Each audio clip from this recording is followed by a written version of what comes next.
Well, guys, thanks for getting together. This is our first entry into our series of sidebars. It's essentially us trying to have the conversations we'd like to have on these school weekends that we just don't have the time for. Way for us to delve a little bit deeper into some of the conversations and chats we'd like to have with the people in our cohort. Thankfully, Jared Robertson, who everybody knows, is happy to be our guinea pig, first person here for it. That's me. Jared, let's kind of get into it. The first question we have is, tell us a little bit about your early development, kind of your family dynamics, kind of how you fit into that, and how it kind of just started you out. Okay. Well, I mean, the way I usually frame myself is you can't understand me if you don't understand where I come from. And a lot of that is with my parents, but their parents. And so for me, we start with my grandparents. On my mom's side, the way I usually frame them is it's the carnival and the whip. My grandmother was a very hard woman. She just died this last week. I wrote a post on LinkedIn about it. And it was a hard thing for me just because I wasn't sad. That like I didn't feel sad that she was gone. And I was thinking about that and why did I feel that way? But a lot of it was tied to how hard she was with all of us. I was the first grandkid.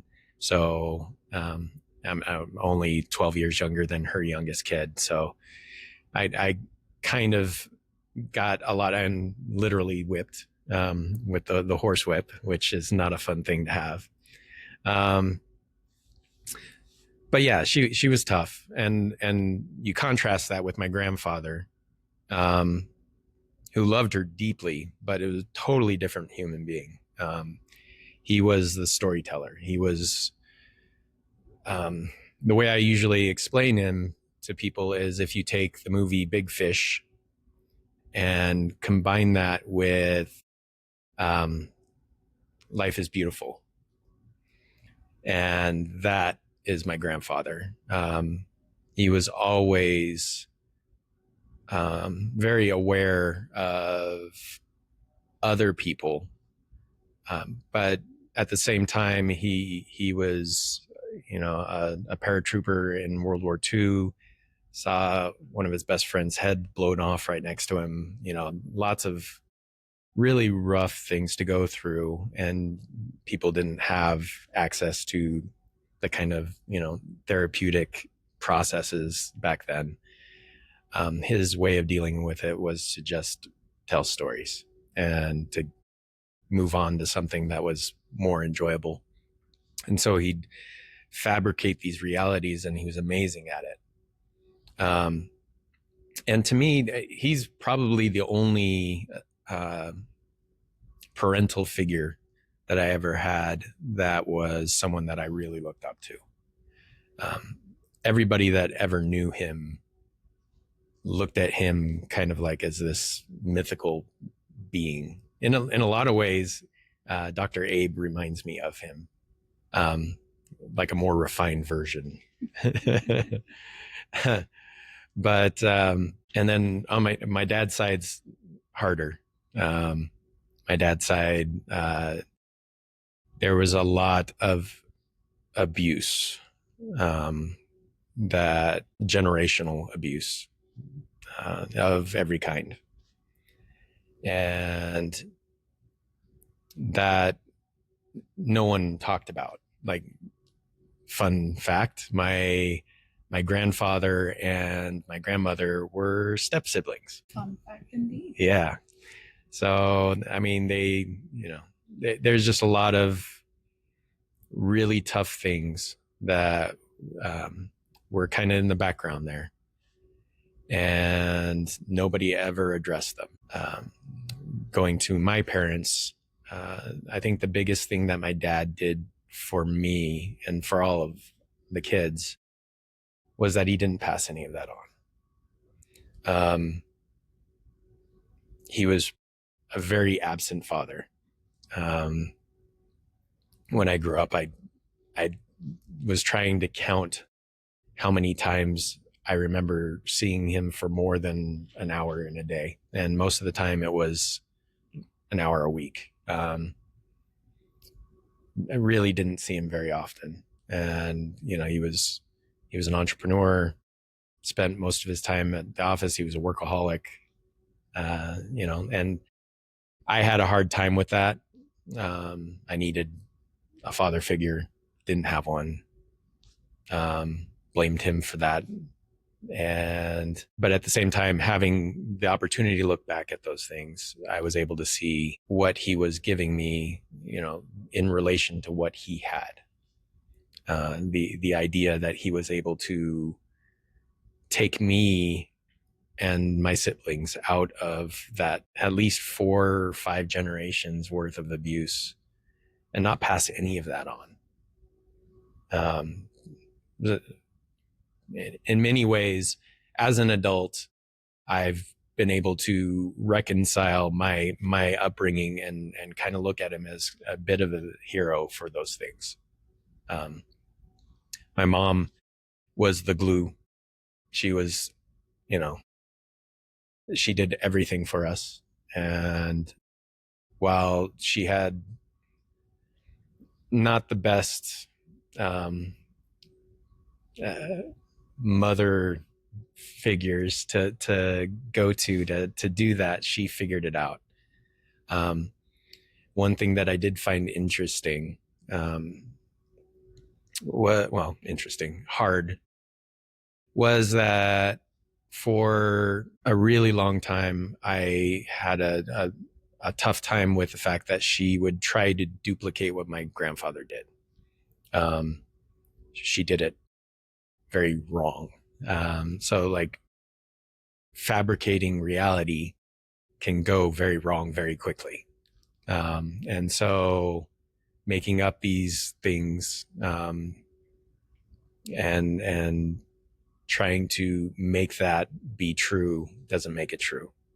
And that weighed on all of my siblings. I don't have a great relationship with most of my siblings, specifically because they still ascribe to that way of being, and I refuse to.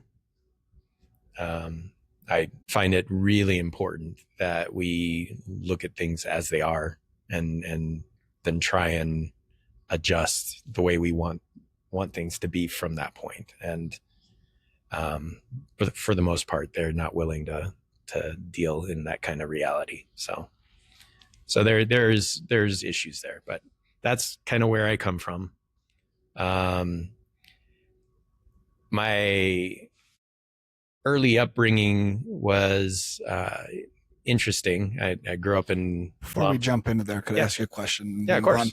It sounds like there's not a lot of truth, not a lot of openness, not a lot of speaking to what's real in your entire upbringing.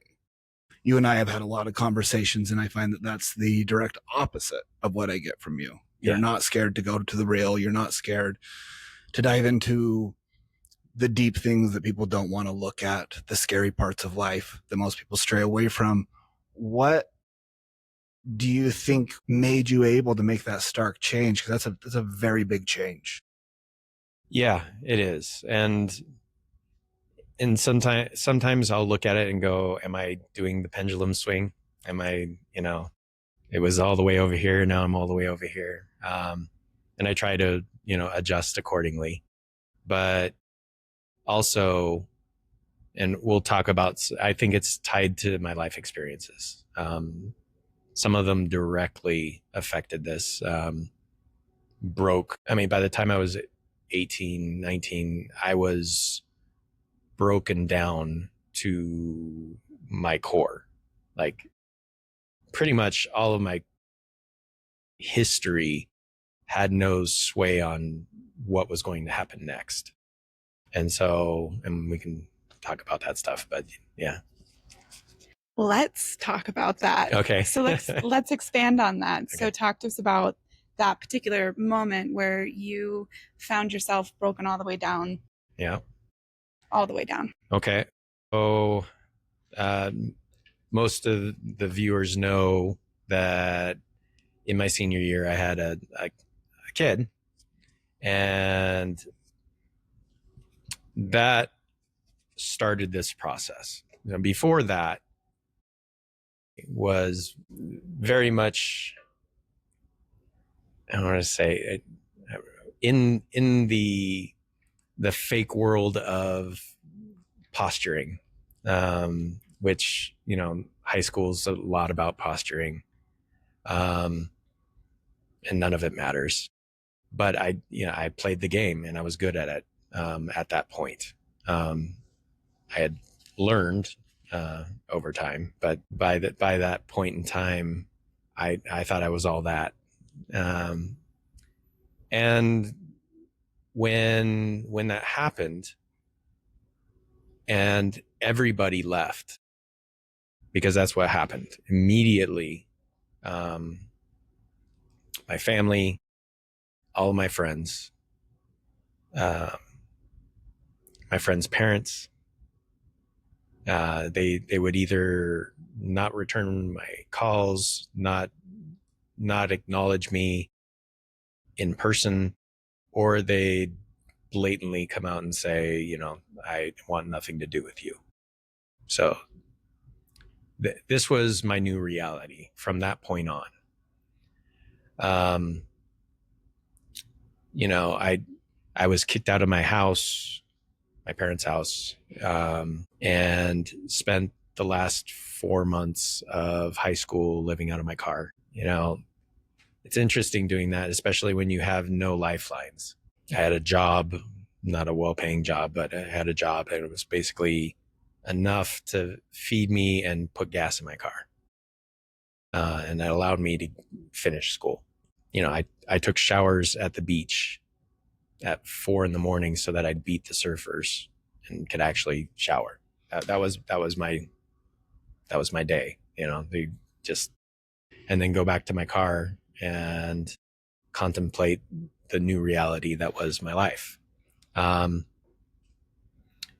that year is the time period that I was talking about, where through the process of everybody showing their true colors, so to speak, and me having to come to grips with what the bottom actually was, I was able to build something new. It wasn't built on anything other than, okay, I want to do this different. And I think that's where the almost aggressive, because I am sometimes aggressive about the reality seeking. That's where that comes from. Is just, no one should have to worry that I'm not going to have their back if they do something that they feel is wrong. If I say I'm there for them, then they should be able to expect that. And that's the kind of world that I would want my kids growing up in. So you get this girl pregnant. You're not able to be the father. Right. You're homeless on your own. How much is this weighing on your mind that you have a child that you're not going to be a part of, while at the same time watching this fake reality that your life has been built on? Not to call your life fake, but that's how your family's approached it, and you're confronted with real reality. To me, just feels like you're thrown into an alternate universe. It really was. I think so. Little context. I was a varsity wrestler and soccer player. I was an international baccalaureate student. I developed an alternate power class for my physics professor so that we could do stuff beyond physics that I had taken in my sophomore and junior year.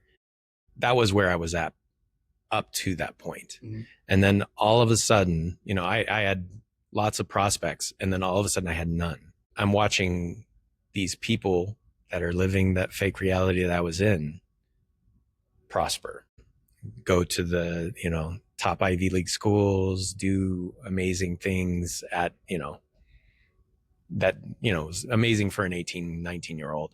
And that really pissed me off. It wasn't that they were doing that. It was that the world was structured for that to happen. And that's where I think most of my desire for something different came from, was just like, this world's wrong and I need to find a better way to do this. So what did you do about it? You were this amazing student. Yeah. You were this amazing athlete, and you kind of fell all the way down. You found your bottom. So how'd you climb out of that hole? Well, at first I didn't. At first, I think the despair took over for a good while. And I definitely felt like there was nothing I can do. This is the world that we live in. There's nothing that can be done to change it. And, there were definitely times where I was looking for a different way out. And that, it was really tough.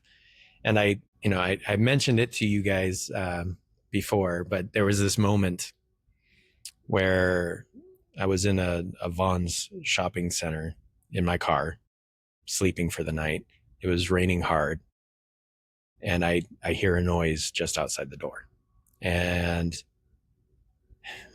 I open the door and there's this little kitten in the pouring rain in the gutter, just meowing her head off. And she couldn't have been more than, maybe a month and a half, 2 months old. And so I took her and I started taking care of her. I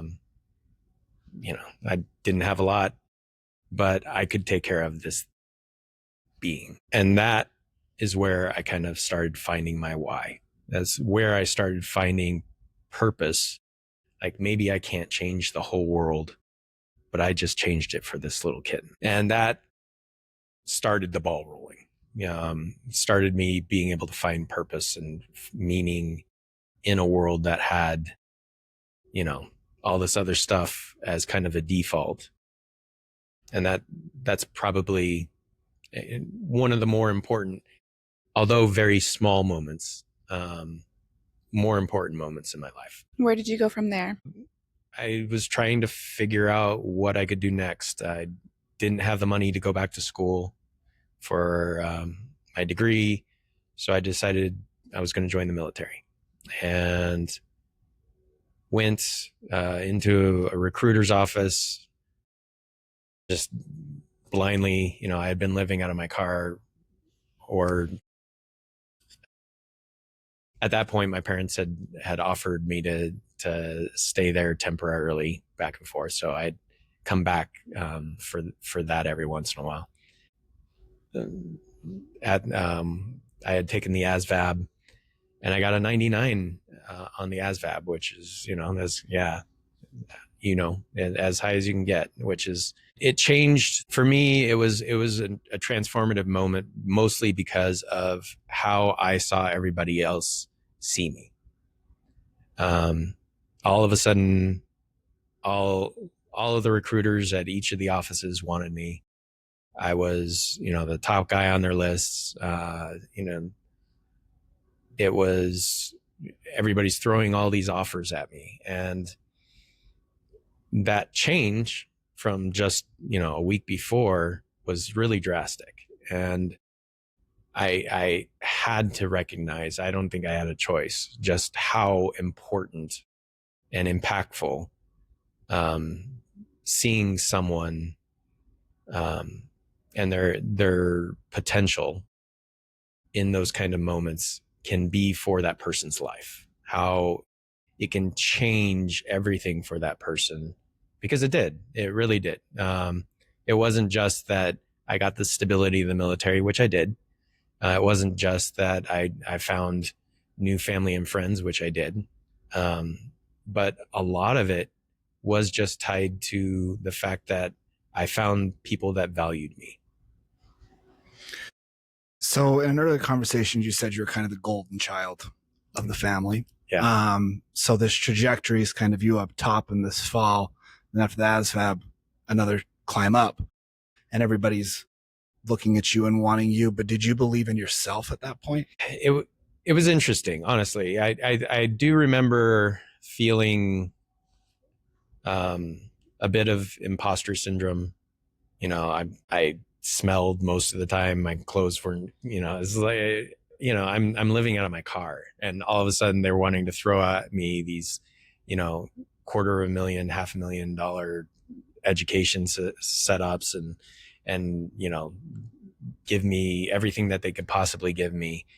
And it did feel like I was not the person that they were offering that to, just because of what had just happened. And there was a lot of me referencing, well, and trying to justify it by where I used to be. I don't think that I ever really felt like it was, I was here and then I was there and then I was here again. It felt like something different.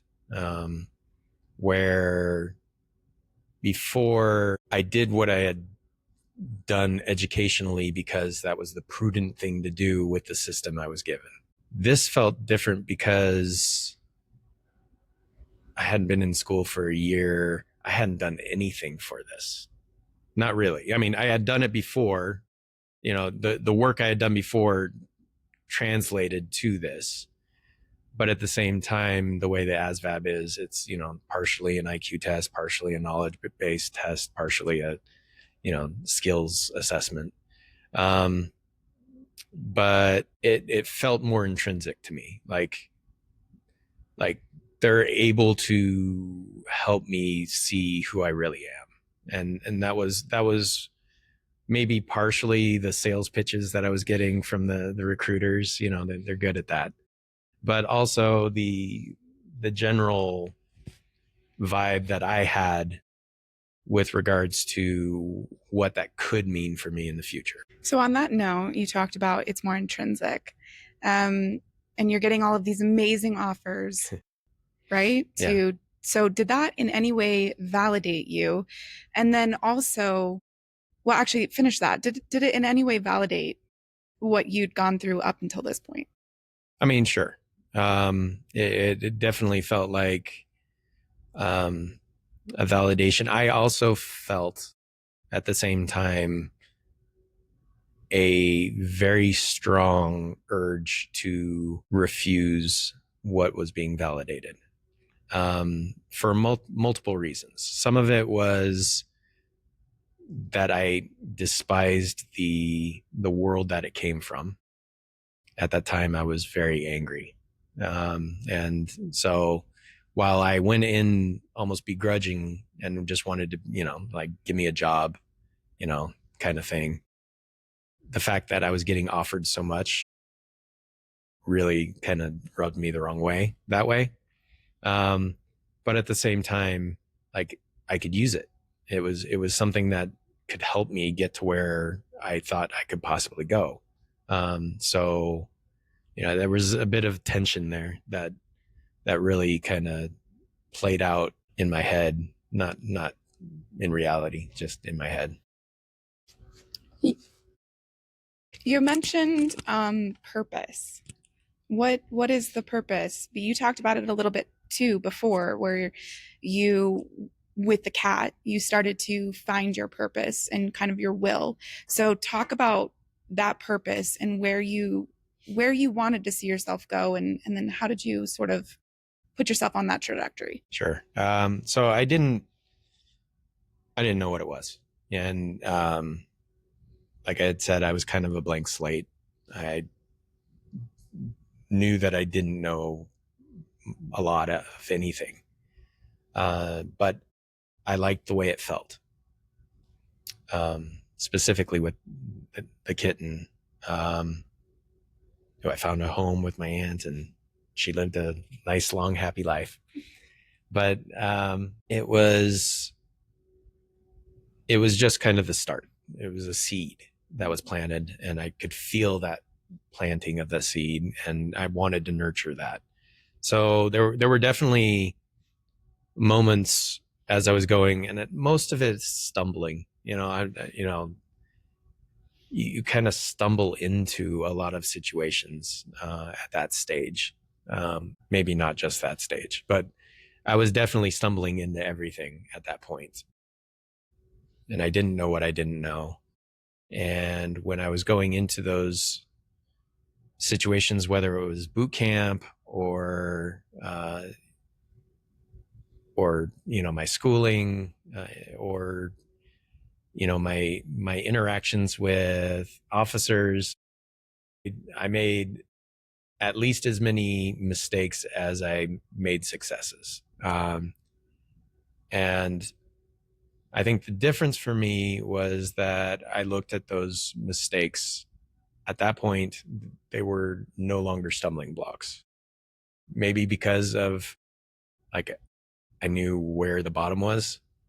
Like, maybe because of that. I don't exactly know why, but at that point, whenever I had a mistake made, I was looking for the lessons I could learn from. So I think with where you were talking about, you were homeless with the cat. You're there. You go into the recruiter's office. I think a lot of people can relate to a point where we felt like the entire future was open up to us, and then we actually get to a point where we look at what's actually possible, what's feasible, and it feels like your option is this, and this is your only option. And so, I mean, tell me a little bit about that. Of how much did you feel like this was really your only option to get out? And then we know from your career later on that you got to a point where you were feeling more about like, this is what I want to do. This is where I'm going. So tell us a little bit about the transition from this was my only option to starting to have a little bit more freedom and choice, and breaking some of those molds. Okay. So, like, with the military situation, originally I'd started out as a nuke electronic technician, and that was the path that I was being offered. It was the best path in the Navy, as far as educationally, prospect wise. So I was like, okay, I can do this. This will be fantastic. And then I got on the ground after boot camp and started seeing what these guys did. And I hated it. I hated what they became. They were basically either in a sub or in the hull of an aircraft carrier, didn't see the light of day forever, looked like they were 50 when they were 25 or 30. This was the life that they were leading, and I didn't want that at all. So, knowing that, I went and requested a change of my specialization to an aviation electronic technician, which was, right in line with that. But that allowed me to do something totally different. I was working, up on the mast and dealing with the radar and communications side of things instead of in a hole. And it was a different group of people. I really enjoyed being with those people. And that started me down the path of, hey, I can do what I want to do. Even if the structure is a certain way, I can find a way to make it work. But when I got out of the Navy, I took a job at Raytheon after I had gotten my degree in physics. I immediately knew that was not the path for me again, and quit that job and started my own company. So there wasn't a lot of time. Like, I was in the military for 5 years. And it was a great transformative time for me, but at the same time, knowing what I know about myself and some of the things that led to me leaving the military, there was never going to be the agility available that I needed. And so it wasn't a path that I could have done long term. And the same with the Raytheon thing. You kind of look at these gigs, as when you're in school, is like that's where I want to be. That's I want to be a doctor. I want to be a lawyer. I want to be an engineer. I want to be, whatever, the specialist. And the reality of that is that it does box you in. And I wasn't that guy. And so when I finally realized that,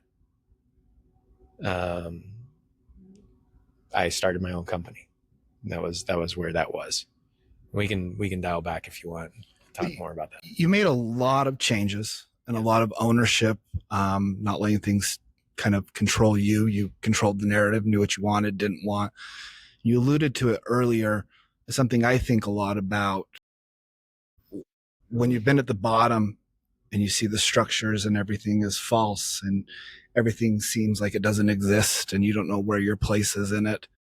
And you take those baby steps out, because I'm sure you're speeding over a lot of things that were steps that got you to the place.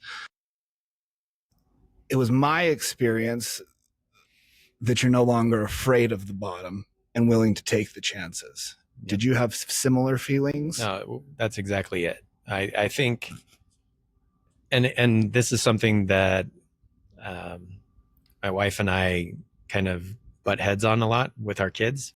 Like, I want them to hit that bottom. I want them to fail, and I want them to fail on their face hard, so that they know what that feels like and that it's not the end. And when they realize that, and when they're able to realize that for themselves, not just someone telling them that or them hearing my stories, when it changes you. And yeah, I don't think I would have made a company if I didn't know the bottom. If I didn't realize that, hey, my wife's 9 months pregnant, I'm going to leave a fantastic job with benefits so that I can start something myself and bootstrap it. Yeah, that, doing that wasn't a big deal for me. That was like, okay, let's do it, because that's the right thing for me to do. And I wasn't looking at the risk as some, behemoth monster. It was just, well, then we'll start something else. We'll do something else. But yeah. So for the audience, remind us your color. Oh, I'm a red. You're red. Yeah. Okay. Yeah. I like to say that I'm a blue, but I'm a red. Yeah. I mean, I'm pretty close on both, but my underlying color's always been red.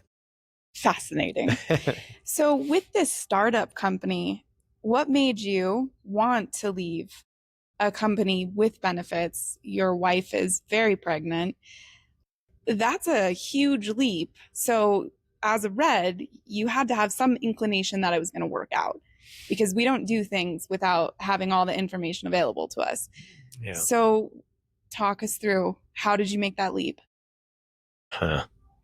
So part of it was that I had learned to live by feel.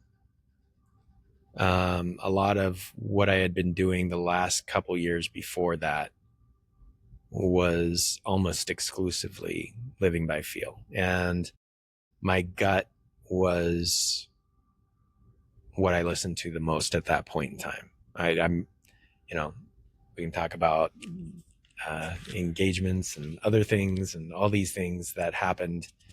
But if it didn't feel right, I wasn't going to do it. And it didn't matter what kind of math calculations I was doing in my head. I had learned to listen to that really, really well.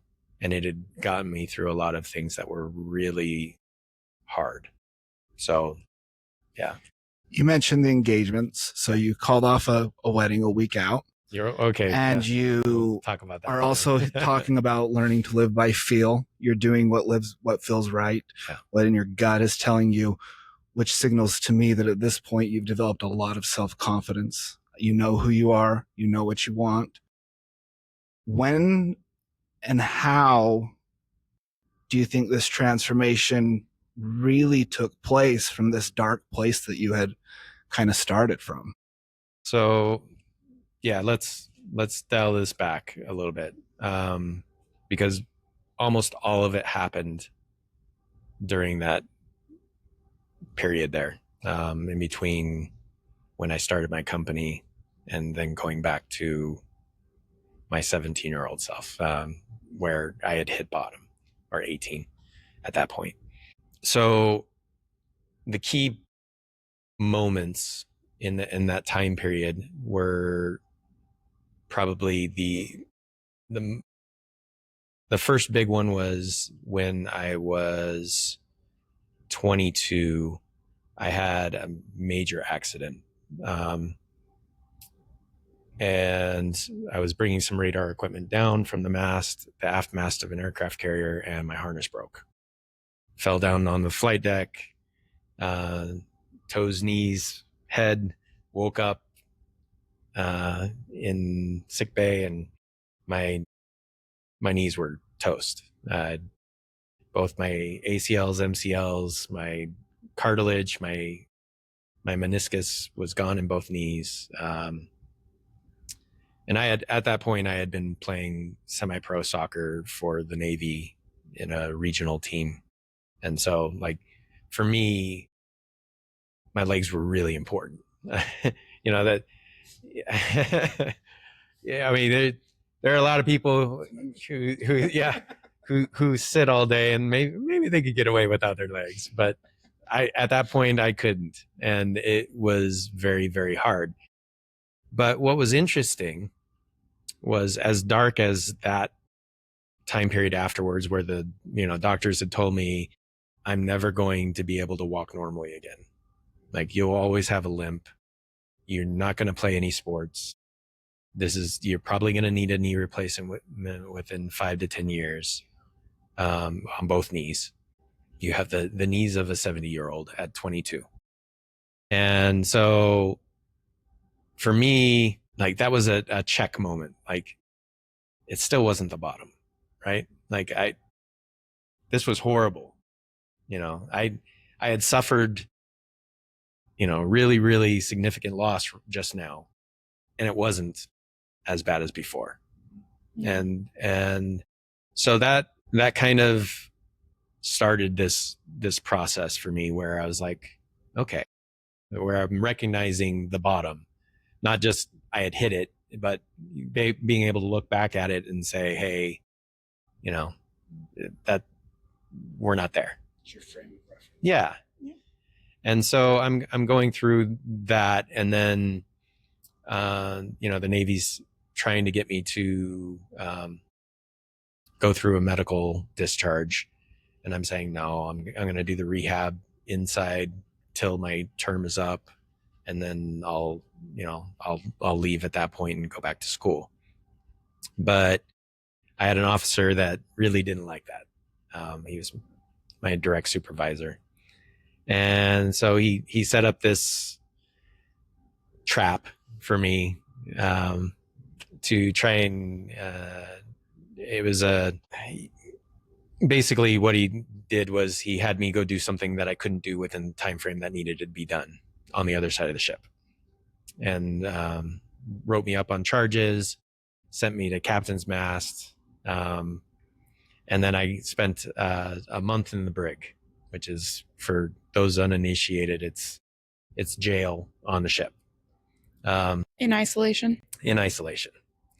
And so for me, again, another check, not the bottom. That one was actually closer than after my injury, but it was not the bottom. Because again, I had friends that left me. They, according to another person, everybody was warned to stay away from me, for fear that they might have repercussions. So, like, I understood them in that situation, with the military structure the way it is, doing what they had to do to keep moving. But that also doesn't change. No, it doesn't. That it's another moment in your life where everybody abandoned you once again. And I really am curious how that felt and how it differentiated between the first time it had happened to you. I think the biggest thing was that I had learned to rely on myself to the point where it didn't matter. Like, it does matter. It hurts when people leave, when people disappoint. That hurts. But it's not the end of the world. It wasn't going to change who I was. And like I said, it wasn't the bottom anymore. So I was looking at it like, okay, this is just a reminder that the world is this way. Yeah. It just allowed me to kind of refocus on the things that I felt, especially being in isolation for a month. I honestly really appreciated the fact that I had that. Sometimes we like isolation. Yeah. I'm a bit of an introvert, so I love my cave. So there is that. But in this case, like, I was grappling with a lot of the anger that I had felt before. Like, it had stacked. A lot of the anger that I felt with the people that had left me before was all brought back. A lot of the disappointment, the blaming, just frustration in general, I think. And I didn't want that. I didn't want that anymore. And for me, that was kind of where I was like, okay, how do I get rid of this? And I had a whole month just sitting in isolation. So I started reading books and texts, and I read the parts of the Torah, and I read the Old Testament, the New Testament. I was reading, everything that I could get my hands on. Some old scrolls that were really, really interesting. But like, Ship's Library was awesome. But like, there was just not enough information for me to just be able to say, okay, A plus B equals C with regards to getting past this. I couldn't figure that piece out just by reading.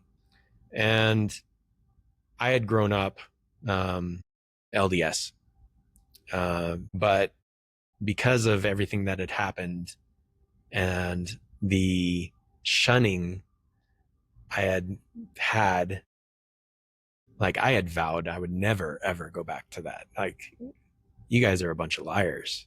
If this is what you're espousing and this is your action, you're all lying. But a lot of the core tenets that I had been taught were in the back of my head. And so I started reading more and more and more. And some of the stuff that I had learned as a kid, started popping back in there.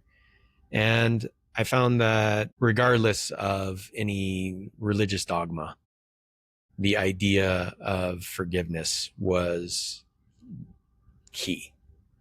And that I wasn't doing it for them. I was doing it for me. And that helped me kind of take some baby steps towards really kind of understanding how some of the core tenets of religion actually exist in reality, not in the way that people espouse them or pontificate about them, but what does it actually mean to be charitable? What does it actually mean to love your fellow man? And for me, the dealing with it in that moment where everything's really raw and everything's really hard made it so that I was able to kind of get to a really good understanding of that key piece. And then it built afterwards. But for me, that was a really important step in my ability to heal. Because without forgiveness, I would not be me now. And I think that's probably one of the most important pieces of finding resiliency as a human being is being able to forgive everybody else and yourself. I mean, especially yourself. Do you mind? So you have broken your legs, your knees, Yeah, right? yeah. They're completely shot. They're gone. You've been sitting in isolation for 30 days. You came back to your faith.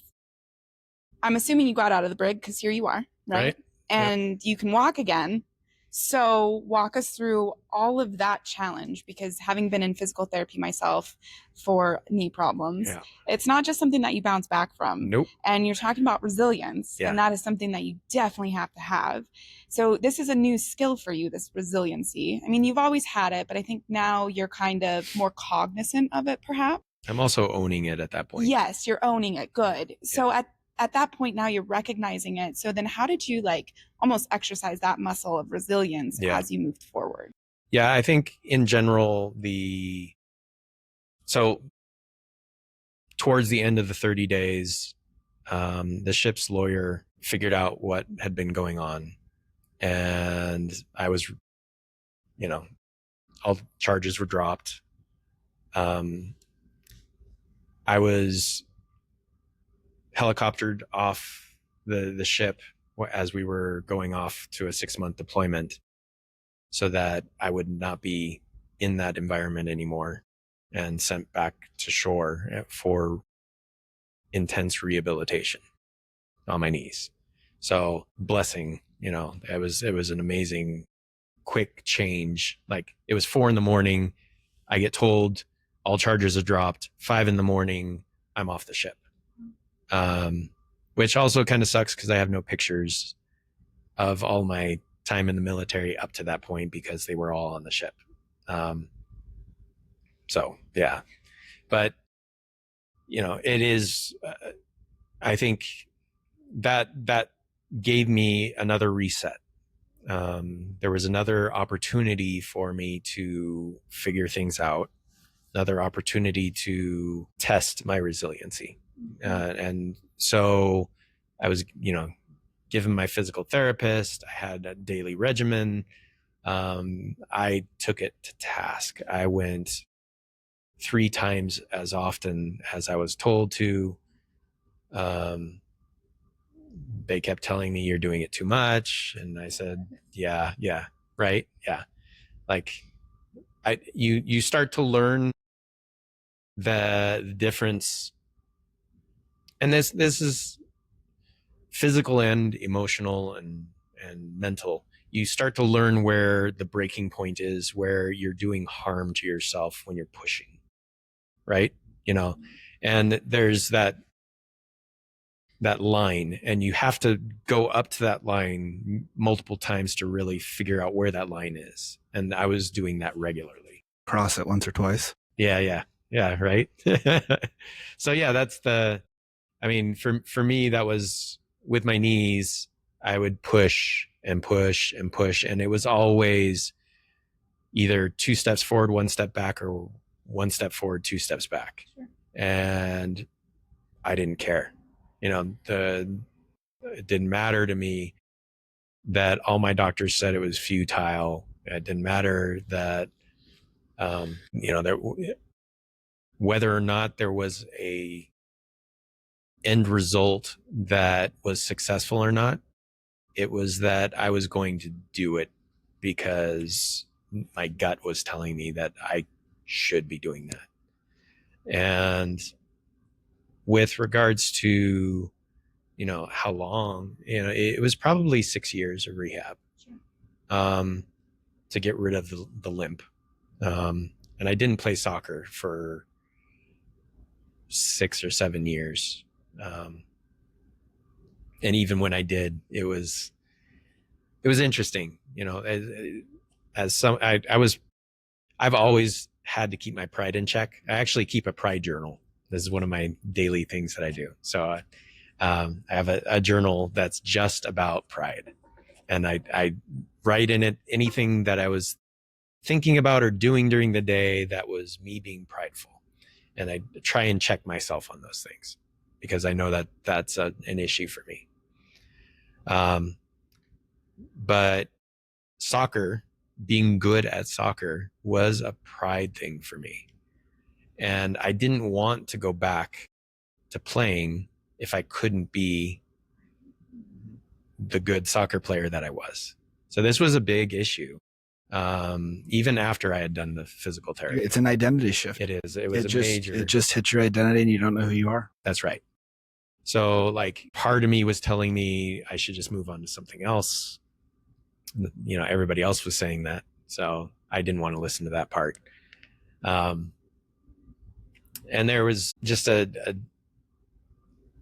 don't remember exactly where it was, but I had a friend who was much older than me, and he was playing indoor soccer.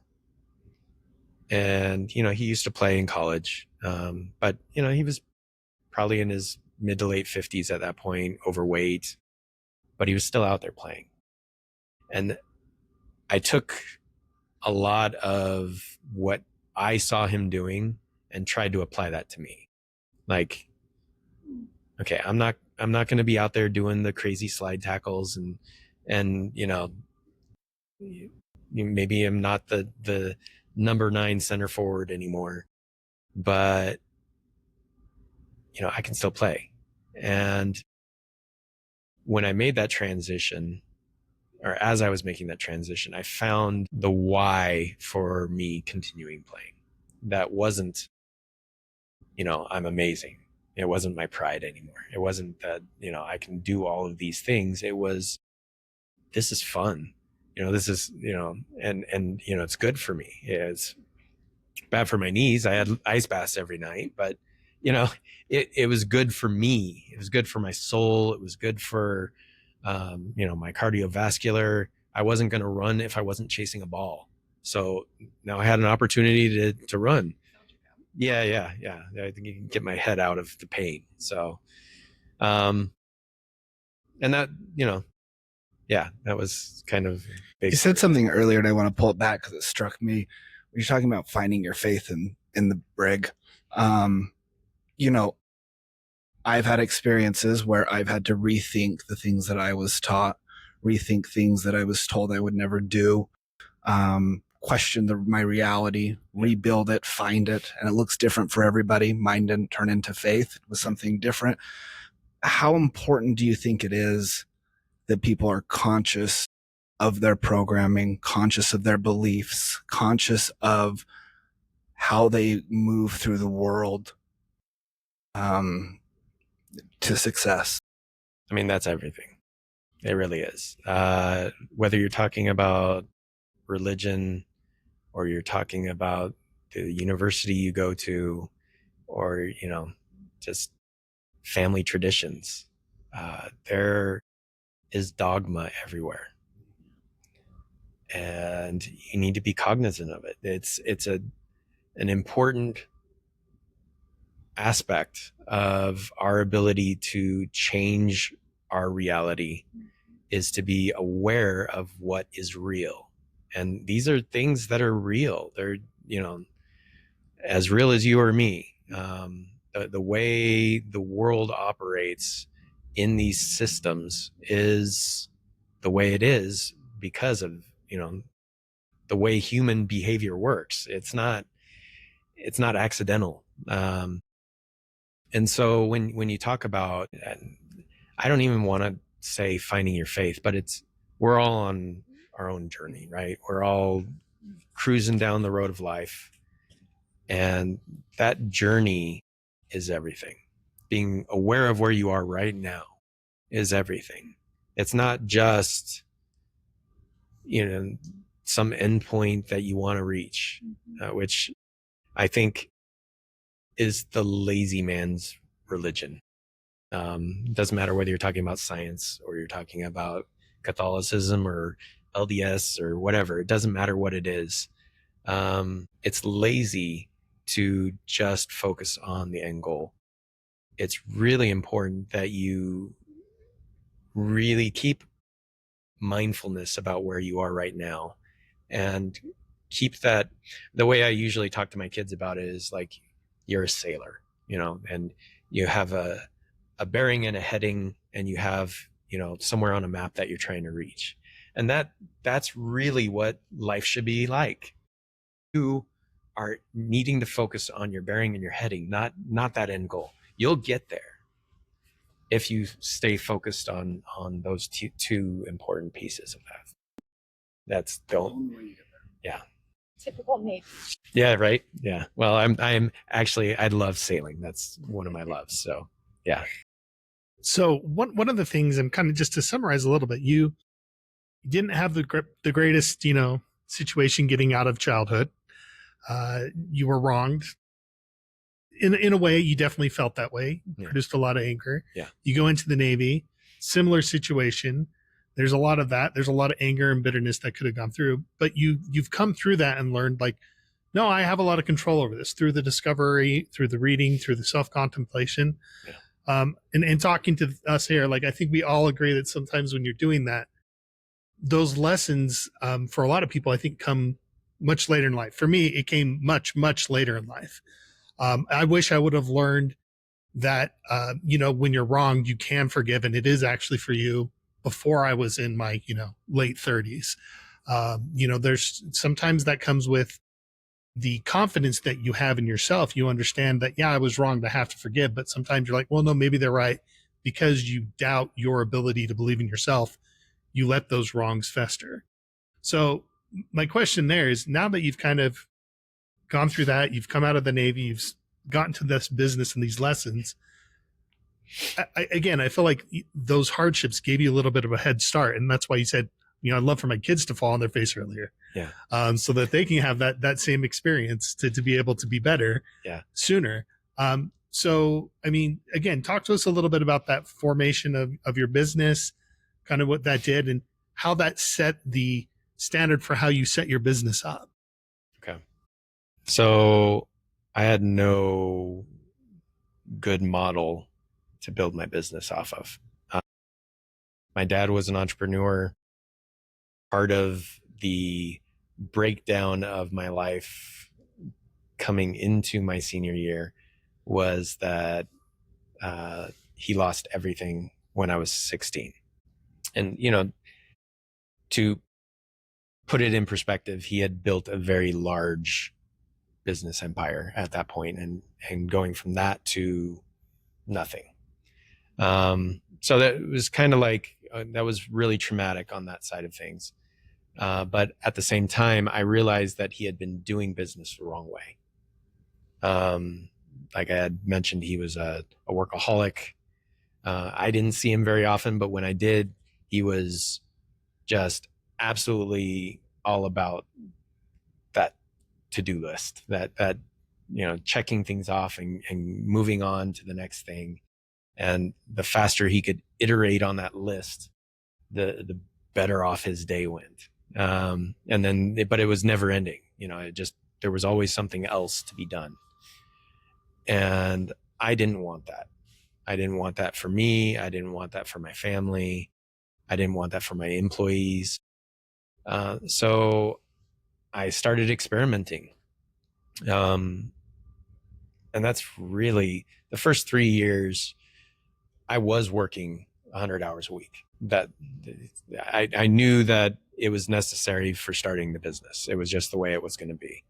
But that was not going to be how I ran my business. So I had to get it off the ground. I had to build a solid base, but at the same time, I was trying to be mindful of how I wanted it to look after. And I started accumulating technology ideas. At the time, this is the mid 2000s, for remote work. No one was doing any of that back then. And as I was building my teams, I started having them experiment with these different technologies, finding ways of working remotely, whether it was, at home or at a client's office, somewhere else, and just figuring out ways that these kind of things could start working. With in the back of my mind, the idea that this will create freedom, both for me and my employees. And so that was kind of a driving force for a lot of my experimentation with business operations early on. And I think the result was by 2007, just before the bigger crash that happened. We were mostly remote at that point. We still had offices. We still had, you still have to do things in the data centers. You still have to do things on site for the clients. But by and large, majority of our operations, people were working wherever the heck they wanted to work, and could get, internet, which wasn't as available back then. Yeah. So it was, it was very mindful in the way that I was operating things at that point. I didn't have a lot of good models. I made a lot of mistakes there.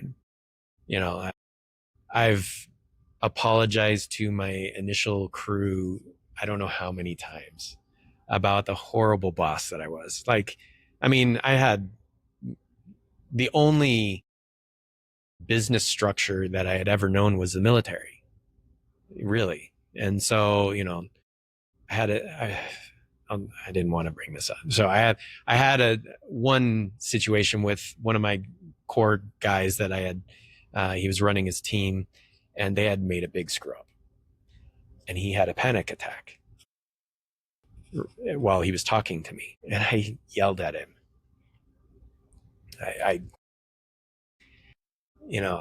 I just drove that dagger really, really hard. And thinking back, even now, after he's forgiven me, I've forgiven myself. It doesn't matter. It was one of those things where, like, I wish I had known what I was doing. And those kind of experiences probably helped drive me to this program. A lot of the fact that I didn't have mentors, I didn't have business models that I could kind of model. It was, yeah. And in some ways, I think the way I ran my business was fairly unique.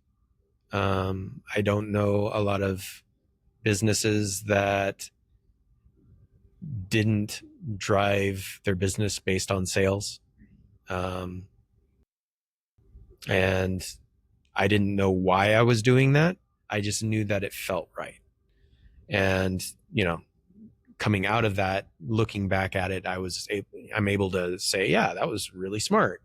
The culture, I don't remember the phrase exactly, but it's is it Charlie Munger? I think, yeah, said, show me the incentive and I'll show you the result. That was the business I was building. It was not about higher profit margins and building some monster behemoth. It was about building an excellent life for the employees and for our clients. So now that you've built this business, yeah, and your purpose is building a business that is excellent for yourself and your employees, and also the people that you like, your clients, right? Yeah. So in that, were you successful?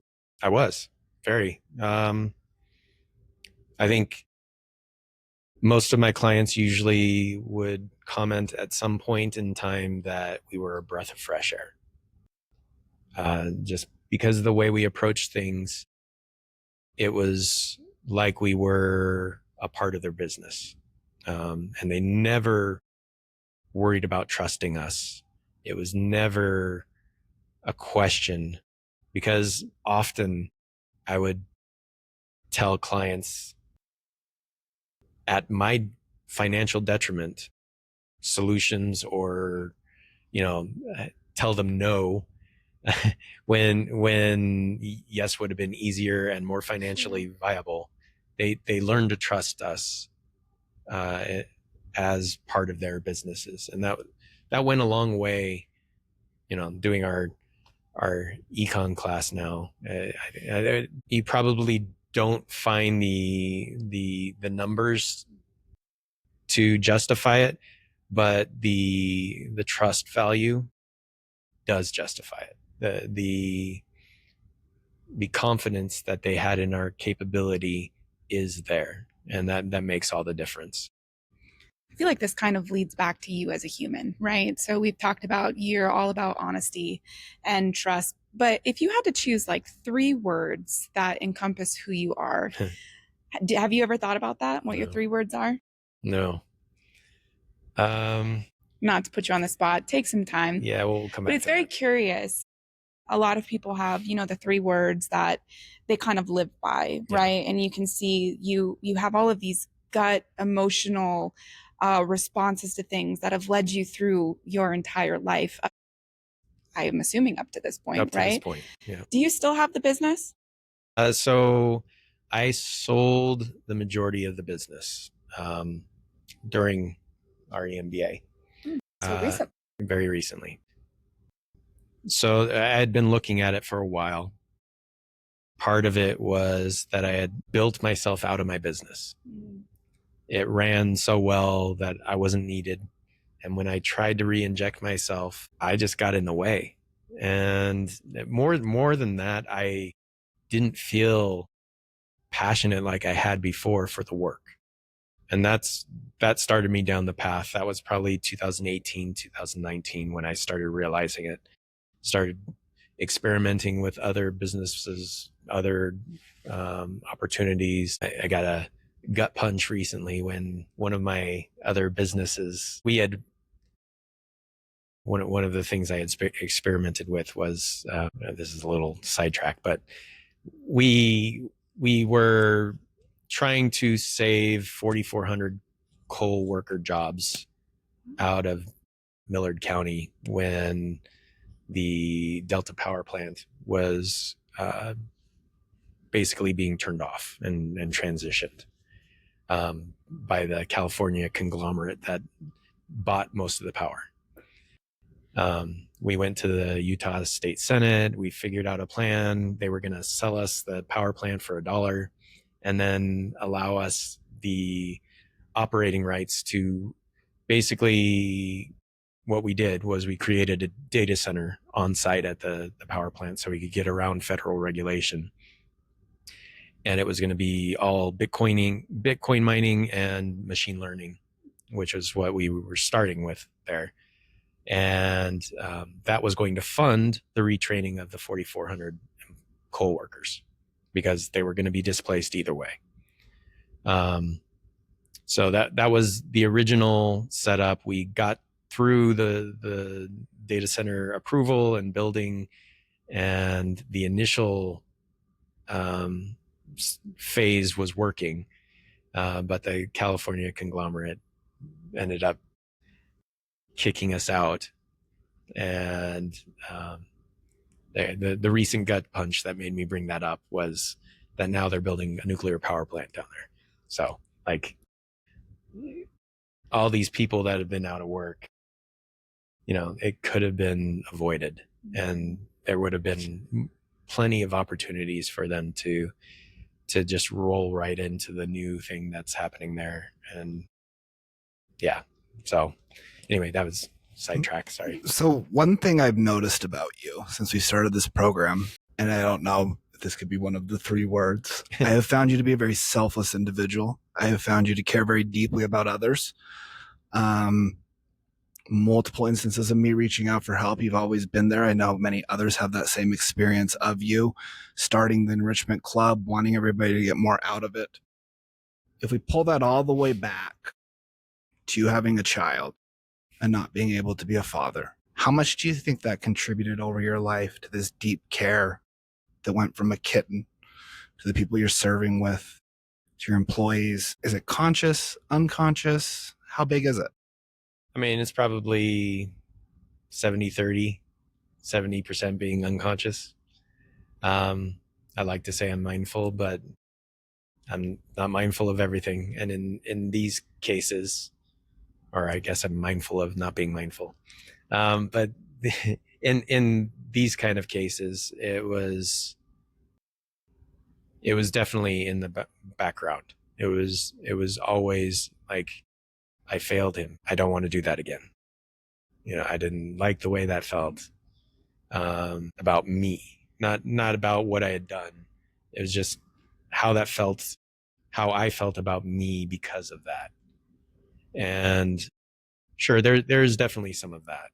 But I think it's hard to be selfless when you're aggressively pursuing things for yourself. Just I found is. the same. Yeah. And so I think when I think back and I'm looking at these different time periods in my life, there were periods where I was incredibly selfish.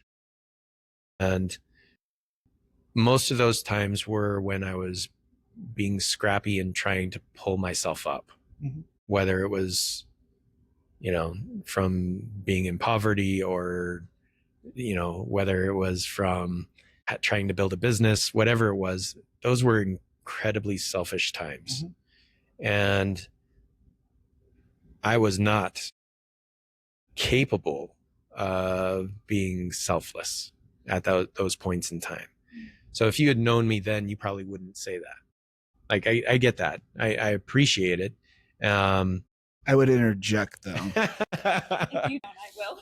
I think that when I say selfless, people can sometimes misinterpret this. Okay. There are times where you need to be selfish because you need to be able to take care of others. Yeah. And to be able to be a truly selfless, caring, hopeful individual, you have to put yourself first. So these moments that you're describing to me, you can call them selfish and that could fit the description, but I find it more you're trying to find your footing so you can be in a place. And then what I find interesting is that every time you find that place, you turn it to others. And that's what I find very interesting. And I'm just wondering, the kitten that you needed to take care of, do you feel like you just have this deep need that was implanted because you didn't get that opportunity at a very young age? Probably. I think maybe it was intrinsic. Maybe the moment with the kitten revealed something, or maybe it created something. I don't know. But every opportunity that I've had since then has had that same feeling. And that's the feeling I've been chasing. So you're talking about some opportunities. So what is this legacy that you, Jared, want to leave behind? What is this end goal or journey, right? Because you need to know what's on your left and your right. What is the legacy that you yourself are leaving behind? So for me, I've been grappling with this for a few years. When I was contemplating selling my business originally, it's like, okay, is this part of my legacy? Or is this just a part of my story? And, it ended up being part of my story. And when I think about my legacy, especially now that I have 4 of my kids in college. Yeah. Right. Yeah. You have them when you were 12? I'm sorry, what? Yeah. No, I mean, my son, who's 31, he's going back to school because he saw me going back to school. And then my 3 other kids 2 of them are here at the U. And, Family affair. Right. And then the other one's down in Provo. Yeah. What? Yeah. Speaking of your other kids, you'd mentioned you became a dad at a young age. You became a father much later. Other way. But yeah. What's the mindset shift? What So, I mean, changed? Father's just being biological, right? I understand that. What's the feeling when you start this new family, you're able to actually raise them? Yeah. Your son comes back that you weren't able to be a part of. And you do go from this biological component to now it's in your face. What is the shift in your head that's taking place of who you are, your place in the world, what's required of you, all of those types of things? So a lot of that is the legacy aspect, question that was asked earlier. I think for me, with him coming back into my life, and all of my other kids kind of starting to figure out life on their own now. You transition, and it's not an easy transition from herding cats with little kids, that's what it is. It's herding cats. To kind of that mindful mentor role. And for me, I find so much value in being there for each of my kids at every moment of their life that can be meaningful. And that, for the last couple years, has been the most important thing for me. Just where I'm just, I try not to give answers. I try to ask questions, and they hate that, but I try to get them to figure things out on their own. But I'm always trying to help prod them in the right direction, to be thinking about things the right way, at least the way I see things the right way. We all screw up our kids, so it is what it is. Don't screw them up the way your parents did. Yeah. Yeah. That pendulum swing. What let's do some like actionable items Okay. that perhaps members of our audience would like to know, right? Like let's everything that you've gone through. I know you talked about having your pride journal, so that is something that you're doing that you found helpful and you do that every day. Yeah. Is there anything else that you find yourself doing either on a daily basis or a weekly basis, or that you think have helped you become successful? Because I do believe that all sitting here, I would consider you successful, at least in my opinion. And so, great. So yeah, give us some like actionable item things that you kind of do to help get you to that place. Okay. So I think this goes back to an earlier point that we made, which was that you want to know your bottom. That's like baseline. You have to start with that. And when you know that, it allows you a lot of freedom to experiment. You can do all sorts of things. And that's kind of what I was doing. Be willing and excited to experiment. Get out there, do something different. One of the things I joke with my two youngest, who are 10 and 13, is that every time we go to a restaurant, I try to order something that I hadn't ordered before. And it may end up being horrible, but I wouldn't know if I didn't try it. And so I think a willingness to experiment, a willingness to fail, a willingness to just make mistakes and then continue on, but evaluating those mistakes and trying to improve going forward is kind of how I look at everything. And that maybe is like the baseline for all of this. The Pride Journal was an example of me doing that.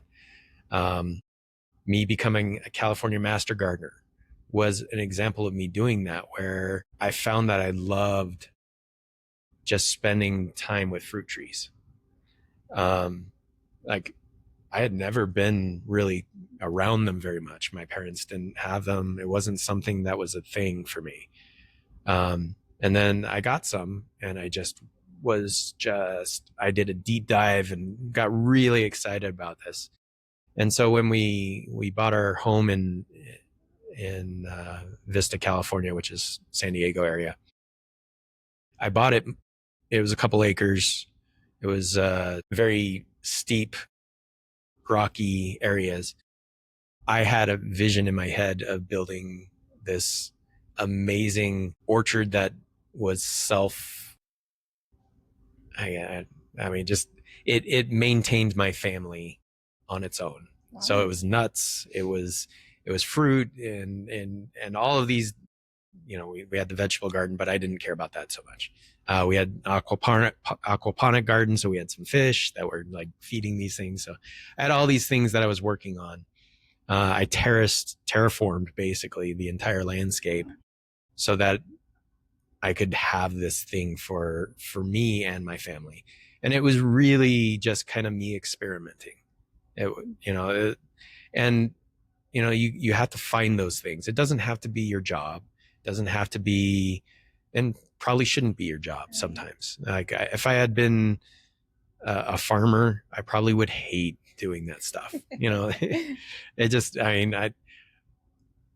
there's just a lot of things that should only be hobbies. And that was one of those things for me. But that willingness to try new things and kind of figure out your passions. This EMBA was another one.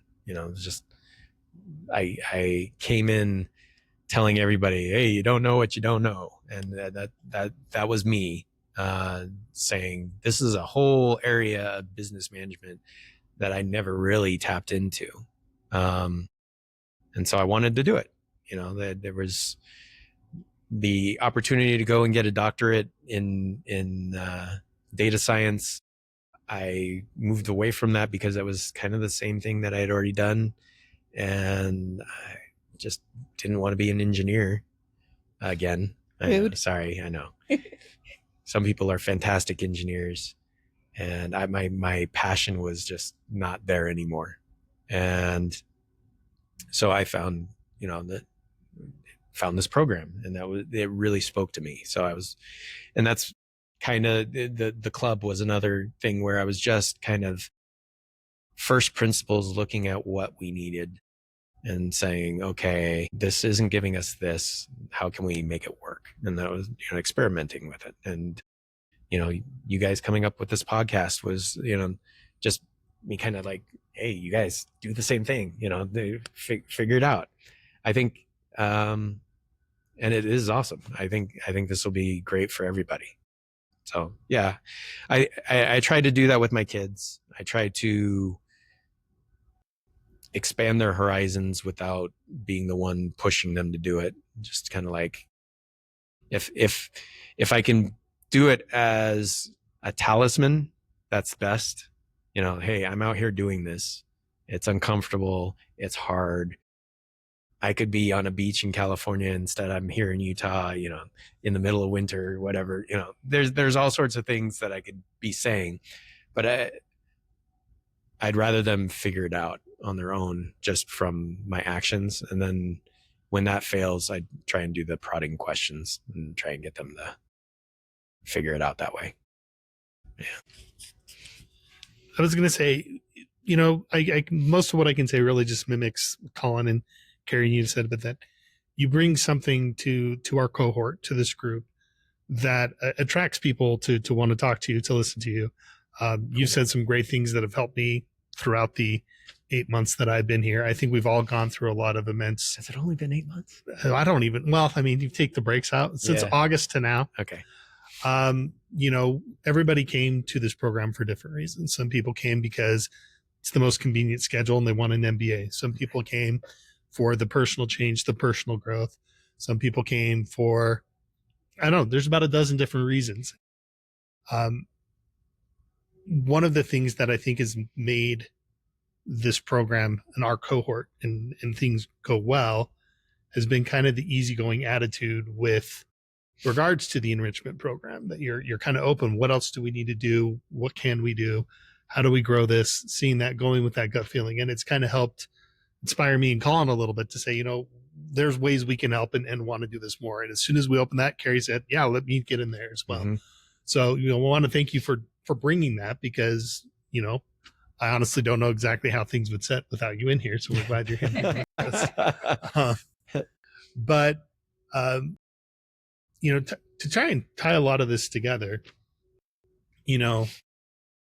what is it that you're hoping to do after the program? We're doing this in an effort to help tie these to something outside of school. Sure. The idea isn't to just do this, go to school, never see each other again. If that's what people want, that's fine. But there's a lot of us that are looking for a deeper, longer term connection for these type of things. Right. And not that I'm looking for what's your business plan or what's your situation, but like what's kind of, I don't have enough to invest in on it, but I can put in a lot of effort. But like, what is some of your like, what is it that you're kind of, you like we talked about, you want to have your point on the map. Yeah. Like, do you have a point on your map right now of kind of where you want to be and what it is you're hoping to go to next? I do now. I didn't when I started the program, and I've told people that was kind of the point. I wanted to kind of not have a preconceived idea of what I was going to get out of the program. I didn't want to force an idea of what I wanted out of this and what I was going to do afterwards to color the way I was interacting with it from the start. And that's a convenience thing for me because I was planning on selling my business. I was planning on giving myself that clean slate, and I had the opportunity to just not do anything if I wanted to. Not everybody can do that. That was just kind of situationally what was available. And so I took advantage of that. But now, as I've been working on this, and most of my group knows like the things that I've been trying to figure out, I'm trying to create a position at companies, the CAIO position, whether it's drawn into a CIO or a CTO position or a separate role. I want, especially with small and mid-sized companies, for them to be mindful of the need for doing this. One of the things that had drawn me into the program and the idea of going back to school was after COVID, I had a good friend who was a client. He had contacted me. It was a little too late, but he had contacted me trying to see if I could help him save his business. COVID had just destroyed him. And he was between a rock and a hard place with regards to a private equity company coming in and buying up everybody. And I couldn't. I didn't have the tools, didn't have the understanding of the situation that he was in enough to be able to help him solve that problem. And that really upset me. It really bothered me that I wasn't able to do it, because I pride myself on being able to solve problems, especially human ones. Yeah, for other people. Well, I guess so. Yeah, that's probably true. Staying on point here. On theme.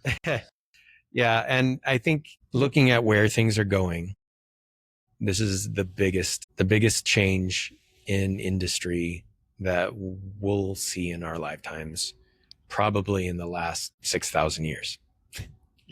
So not any small thing. No, specifically, you've talked a lot about AI throughout the program and doing the panels and different things about how important it is that everybody understand how AI needs to be applied to the business. And one of the things I've actually taken and thought about a lot, and maybe you can speak to this a little bit, is how many times people think AI replace people, and it's just not the way it can work. Because of what that does to the ladder underneath you. It's worse than what's happened in the current generation with ladders being pulled up and training the people underneath us.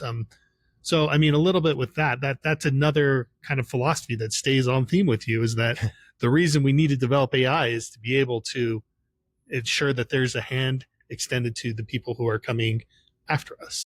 That's my why with this. I look at these things, and I think in general, for me, the idea right now, and I am looking for a position, so I'm actually not just sitting back being retired anymore. I'm actually looking to try and find a place where I can effectively do this on a large scale, where I can help as many people as possible transition to the world that is coming. It's already here on certain levels, but we've just scratched the surface. And there are so many layers that are coming down the road. And spend a whole nother podcast about the futurism side of things. We'll definitely have to do some more on subject theme podcasts. Yeah. But this is the Yeah. this is the Jared podcast. Okay. Well, for me, I see a lot of fear. There's a lot of people that are afraid of what's coming, and they're dealing with that in a lot of different ways, especially the leaders. As I've been consulting for a few months now, specifically with this problem, and as I've been dealing with the leaders, the fear is translating into very defensive posturing, and that is not the way to solve this. The defensive posturing turns into layoffs, and you can do so much more with the people you have if you're more open and willing to try and leverage what you already have. And so that was where I kind of developed the idea that this needs to be out there more. If you've been following my LinkedIn, then a lot of my posts are about this. It's about changing the way you view what's coming, changing the way you're trying to, as a leader, address your people and not be fear mongering. There's a place for being careful. There's a place for having rigid rules and structure. Right now is not the place and time for that. Right now is the place and time for experimentation, for being willing to let people just kind of do things and find the joy in doing those things. And I guess I'm an evangelist in that way, but that's what I'm pushing, is trying to get these leaders to see it differently and to kind of focus on the fun, focus on the joy and I honestly don't know a time in my life where there's been this much excitement surrounding business. And I call it excitement. The fear is part of that. It's just, there's so much fervor and so much just churn and energy. Yeah, that's that. And it for me, you need to harness that. You got to use it. Otherwise it's going to destroy you. And there are going to be businesses that go under. You have a much better chance at getting through and doing well if you're leaning into it, mindfully checking your fear and then going ahead anyway. But yeah. You guys have any other questions? I guess the last one we'll just kind of end with, kind of bring it all together, is if you could go back in time and tell your 17-year-old something right now, as you're sitting in that car wondering what's going on, the bottom's out, what's kind of the advice you're giving to that person to kind of... I've thought about this. I've thought about it a lot. Good. This is actually, I've had different answers at different times, but honestly, invest in AI. Yeah. At that point, I don't know that there would be. Microsoft would have been. Yeah. Well, Google wasn't around back then, so I'm too old. Yeah. Don't invest in Yahoo. Listen, this little aside, but if you tell your kids you're older than Google, they don't believe you. Yeah. Unfortunately, but I don't think I would tell them anything. I don't get to where I am now unless I did exactly what I did and knew exactly what I knew. And so, like, right now I wouldn't tell myself anything. I'd love to watch myself go through that again and kind of feel what I felt and kind of like remember some of that stuff. Cause honestly, I've blocked out a lot of the specifics that happened during that time. But I really don't think I would want to give myself any clues as to what the future held. That's awesome. That's great. There's a quote, I'm going to mess it up, so I'm going to paraphrase it, that a guy named Garrison Keeler said. He had a show called Prairie Home Companion. And it's kind of a little play on words, but it's some luck lies in not getting what you want, but in getting what you have, which if you were smart enough, you would have wanted had you known at the time. Yeah. So kind of the embodiment of that. So That's it. thank you so much for your time. We appreciate For it. having me, guys. Yeah. Really appreciate it. Thanks. That was awesome, guys.